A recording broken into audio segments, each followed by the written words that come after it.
আজকে আমরা তোমাদের জুলজির খুব গুরুত্বপূর্ণ একটা চ্যাপ্টার জিনতত্ত্ব বিবর্তনের সেক্স লিঙ্ক ডিসঅর্ডার থেকে হিমোফিলিয়া এবং বর্ণান্ধতার ডিটেলস শিখবো। দেখবা বিভিন্ন ইউনিভার্সিটির পরীক্ষায় বায়োলজিতে তো আসলে ম্যাথ নাই, বাট এইটা হচ্ছে একটা ম্যাথ টাইপ ক্যালকুলেশন আসে যেটা তোমরা হর হামেশাই ঘুলিয়ে ফেলো। আজকে আমরা ঠিক এত সহজে এটা শিখবো যে কখনোই আর এটা ভোলা সম্ভব না, এবং যত বেশি ক্রিটিক্যালি কোশ্চেন দিক না কেন এটা আমরা যেভাবেও আনসার করে আসবো।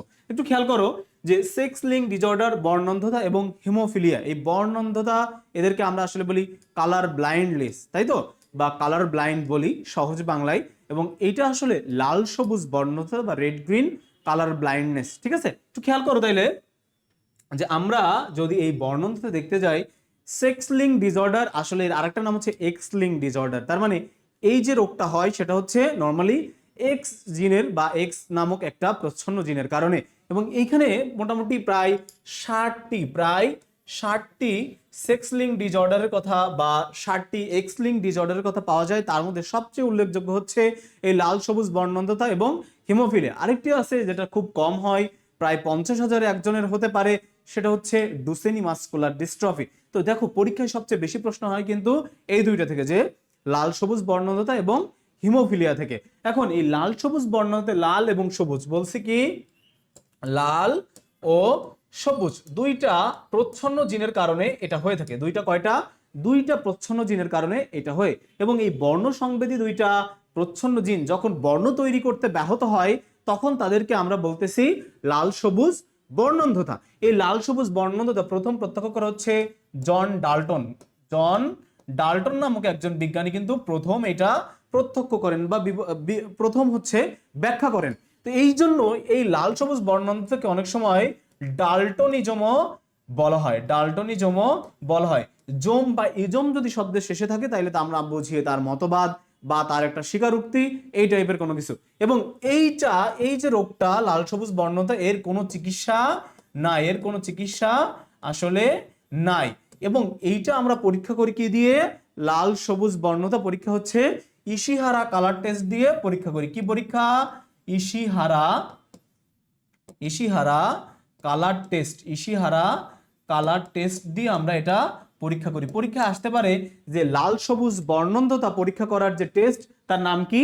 Ishihara colour test. এটা কি আসলে চিকিৎসার মাধ্যমে ভালো হয় না? কখনোই ভালো হয় না। পরীক্ষায় কিন্তু আসতে পারে যে লাল সবুজ বর্ণান্ধতা সম্পর্কে কোন তথ্যটি সঠিক অথবা কোন তথ্যটি ভুল। এখন দেখো আমরা কিছু জিনোটাইপ যদি দেখি, এই জিনোটাইপ গুলো দেখলে বুঝতে পারবো যে লাল সবুজ বর্ণতা আসলে কিভাবে স্প্রেড করে বা কিভাবে পিতা মাতা থেকে তাদের সন্তান সন্ততিতে বিস্তার লাভ করে।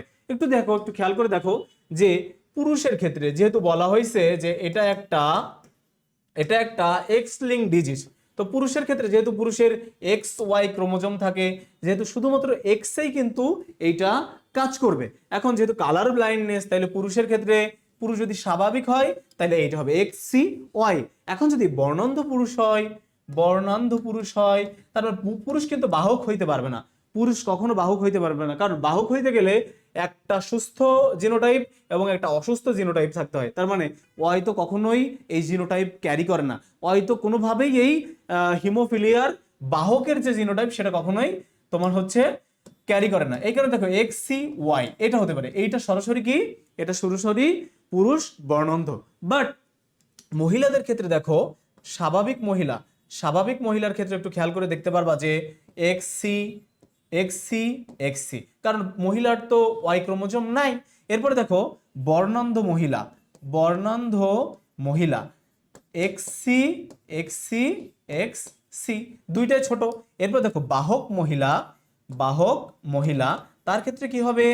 X capital C X small C. তার মানে একটা যখন প্রচ্ছন্ন জিনোটাইপ যখন এখানে ভর করে বা এখানে অবস্থান করে তখন সে হয়ে যায় স্বাভাবিক। বাট বাহক, এই বাহকের কাজটা কি? সে হচ্ছে পরবর্তী জেনারেশনে গিয়ে তার সন্তান সন্ততিতে এই লাল সবুজ বর্ণান্ধতাকে প্রকট আকারে প্রকাশ করে। এবং এটাকে আমরা বলি ক্রিস ক্রস মুভমেন্ট বা ক্রিস ক্রস ডিসঅর্ডার। ঠিক আছে, তার মানে প্রথমে বাবার ছিল বা মায়ের ছিল, তার মাধ্যমে তার মায়ের হলো, সেই মায়ের মাধ্যমে তার সন্তানের হলো। এটাকে আমরা বলতেছি ক্রিস ক্রস অল্টারনেশন বা ক্রিস ক্রস ডিসঅর্ডার। ঠিক আছে, এখন একটু খেয়াল করো যে আমরা যদি বর্ণান্ধ পুরুষ স্বাভাবিকভাবে বর্ণন্ধ পুরুষ এবং স্বাভাবিক মহিলার একটা বিয়ে হয়, বর্ণন্ধ পুরুষ, তার মানে পুরুষ কেমন হবে? বর্ণান্ধ। বর্ণান্ধ তার মানে পুরুষের ফিনোটাইপ কেমন হবে? বর্ণান্ধ। আর মহিলার কেমন হবে? স্বাভাবিক।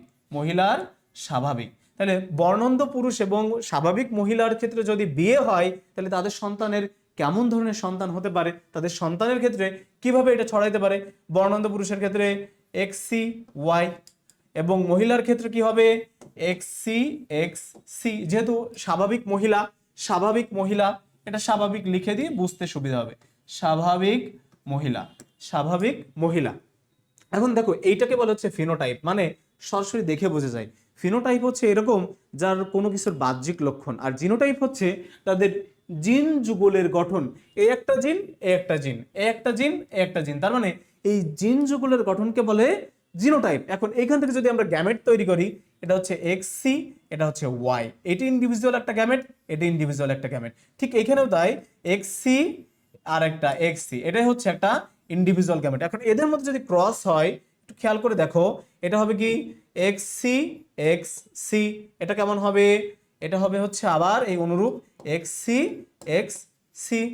তার মানে এটা হচ্ছে বাহক হয়ে যাবে, ঠিক আছে? এরপরে দেখো এটা কেমন হবে?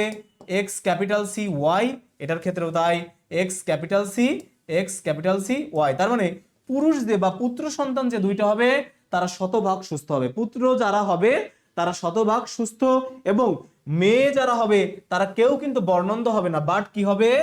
বাহক। কি হবে? বাহক। এইখান থেকে প্রশ্ন আসতে পারে কিন্তু এরকম যে একজন বর্ণান্ধ পুরুষ এবং একজন স্বাভাবিক মহিলার বিয়ে হলে তাদের মেয়েদের মধ্যে, তাদের কন্যা সন্তানদের মধ্যে কত ভাগ বাহক হতে পারে? কত ভাগ? 100 ভাগ, মানে শতভাগ বাহক হইতে পারে। বলছে কন্যা সন্তানদের মধ্যে, তার মানে কন্যা সন্তান কি 100%-এর মধ্যে 100% কি বাহক হইছে? আবার পরীক্ষায় এরকম কোশ্চেন আসতে পারে যে বর্ণান্ধ পুরুষ এবং স্বাভাবিক মহিলার যদি বিয়ে হয়, তাহলে তাদের টোটাল সন্তানদের মধ্যে বর্ণান্ধ হওয়ার সম্ভাবনা কত পার্সেন্ট? এই বর্ণান্ধ হওয়ার সম্ভাবনা কিন্তু 0%। যদি পরীক্ষায় এরকম প্রশ্ন আসে যে বর্ণান্ধ পুরুষ এবং স্বাভাবিক মহিলার মধ্যে বিয়ে হলে তাদের সন্তানদের সুস্থ হওয়ার বা স্বাভাবিক দৃষ্টি সম্পন্ন হওয়ার সম্ভাবনা কত? সেটার মধ্যে 100%। কারণ বাহককে আমরা কখনোই বর্ণান্ধ বলবো না।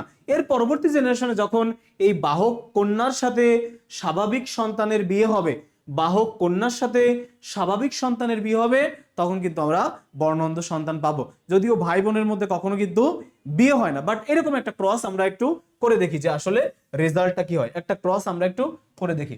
দেখো এখানে আমরা বলতেছি কি যে বাহক কন্যা, এখানে আমরা বলছি যে বাহক কন্যা, বাহক মহিলা বা কন্যা, বাহক মহিলা, তাইলে এর জিনোটাইপ দাঁড়াচ্ছে কি? X C, X small C. আর আমরা বলছি যে স্বাভাবিক পুরুষ বা স্বাভাবিক ছেলে, এদের ক্ষেত্রে কেমন হয়? X C Y. এখন এদের মধ্যে যদি চেকার বোর্ড তৈরি করা হয়, দেখো এখানে হচ্ছে স্বাভাবিক মেয়ে এক্স সি, এখানে হচ্ছে স্বাভাবিক বাট বর্ণান্ধ বাহক মেয়ে। এরপরে দেখো এখানে হচ্ছে এক্স সি ওয়াই স্বাভাবিক ছেলে, আর এখানে হচ্ছে এক্স স্মল সি ওয়াই। এই যে আমরা একটা পেয়ে গেলাম কি? বর্ণান্ধ ছেলে। কি পেয়ে গেলাম? বর্ণান্ধ ছেলে। এখন যদি পরীক্ষায় প্রশ্ন আসে যে একটা বাহক মহিলা এবং স্বাভাবিক পুরুষের মধ্যে বিয়ে হলে বর্ণান্ধতার হার কত শতাংশ? দেখো বর্ণান্ধতার হার হচ্ছে 100-র মধ্যে মাত্র 25%। কত? 25%। প্রশ্নটা যদি এইভাবে হয়, বাহক মহিলা এবং স্বাভাবিক পুরুষের মধ্যে বিয়ে হলে তাদের ছেলে সন্তানদের মধ্যে বর্ণান্ধ হওয়ার সম্ভাবনা কত পার্সেন্ট? শুধু ছেলে, তাহলে এই দুইটা 100% হবে, তার মানে 50% ছেলে কি হবে? বর্ণান্ধ হবে। ঠিক আছে। আবার যদি সুস্থতার কথা বলে, তাহলে সুস্থ হবে টোটাল কত পার্সেন্ট? 75%। এখন দেখো এখানে টোটাল সুস্থ আছে, এই একটা সুস্থ, তার মানে 50% সুস্থ। আবার বাহক কত পার্সেন্ট? বাহক কিন্তু থেকে যাচ্ছে 25%, এবং বর্ণান্ধ হয়ে যাচ্ছে কি 25%। এর চেয়ে সহজে আসলে কিন্তু আর বোঝার কোনো অপশন নাই। তার মানে দেখো পুরুষের ক্ষেত্রে কোনোভাবেই বাহক হওয়ার সুযোগ নাই। এই কারণে পুরুষরা বর্ণান্ধ বা কালার ব্লাইন্ড কিন্তু বেশি হয়। যুক্তরাষ্ট্রে একটা স্ট্যাটিস্টিক বলছে 8% পুরুষ কিন্তু বর্ণান্ধ, মাত্র 0.5% মহিলা বর্ণান্ধ হয়ে থাকে। এখন অনেকের ক্ষেত্রে দেখা যায় যে বিয়ের পরে গিয়ে এটা এটা হচ্ছে হয় যে ট্রেস করা যায় যে এই ছেলেটা বর্ণান্ধ, লাল সবুজ শাড়ি সে এক কালার দেখে, আপেল ফল ফলাদি মাছ মাংস কিনতে যাওয়ার সময় সে সব কালারকে একরকম দেখে। ঠিক এই কারণে বিয়ের আগে এই ইশিহালা কালার টেস্টটা করা উচিত, যেন সে নিশ্চিত হয়ে যেতে পারে।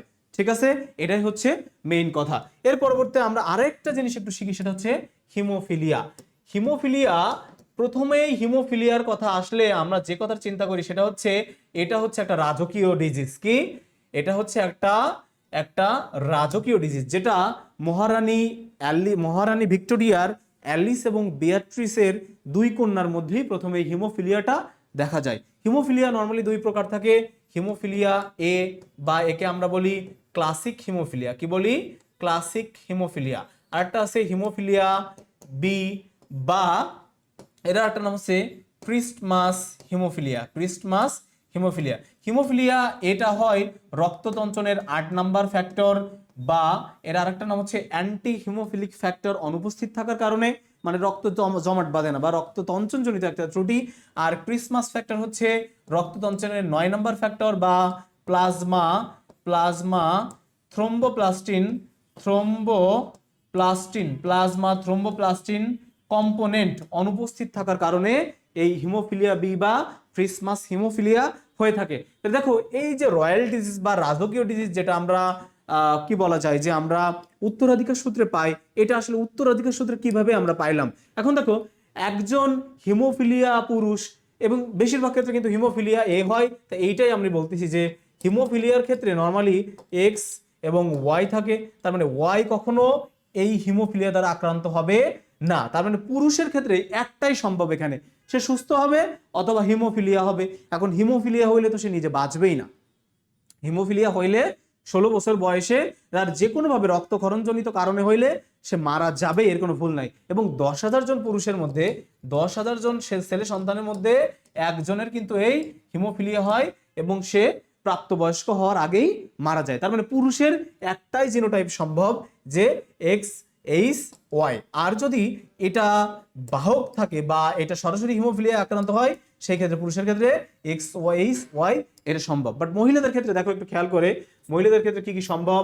মহিলাদের যদি সুস্থ হয়, তো মহিলারা সুস্থ হইলে এক্স এইচ, যদি বাহক হয় X capital H X small H, আর যদি সে আক্রান্ত হয় এক্স এইচ। এইটা হওয়া মানে কি টোটালি মারা যাওয়া, তার মানে এর কোনো এক্সিস্টেন্স থাকবে না, সে কখনোই অংশগ্রহণ করতে পারবে না সেক্সুয়াল ইন্টিমেসিতে, সে কখনোই অংশগ্রহণ করতে পারবে না। পুরুষেরও হিমোফিলিয়া হইলে সে কখনোই অংশগ্রহণ করতে পারবে না। তার মানে কখনোই এর ক্রসে কখনোই বাহকরা অংশগ্রহণ করবে না, সবসময় স্বাভাবিক পুরুষ এবং হিমোফিলিয়া বাহক মহিলার মধ্যে ক্রস হবে। এইটা আমরা একটু খেয়াল করে দেখি যে স্বাভাবিক পুরুষ এবং হিমোফিলিয়া বাহক মহিলার মধ্যে ক্রসটা আসলে কেমন হয়।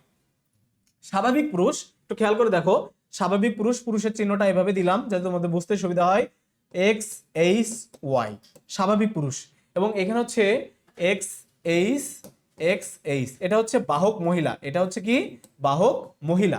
একটু খেয়াল করে দেখো, এটা ছাড়া কিন্তু কোনোভাবে পসিবল না। ঠিক আছে, এখন এই এক্স এইচ এর সাথে এই এক্স এইচ যদি ক্রস করে এক্স এইচ, এটা কিন্তু একটা স্বাভাবিক মেয়ে হলো।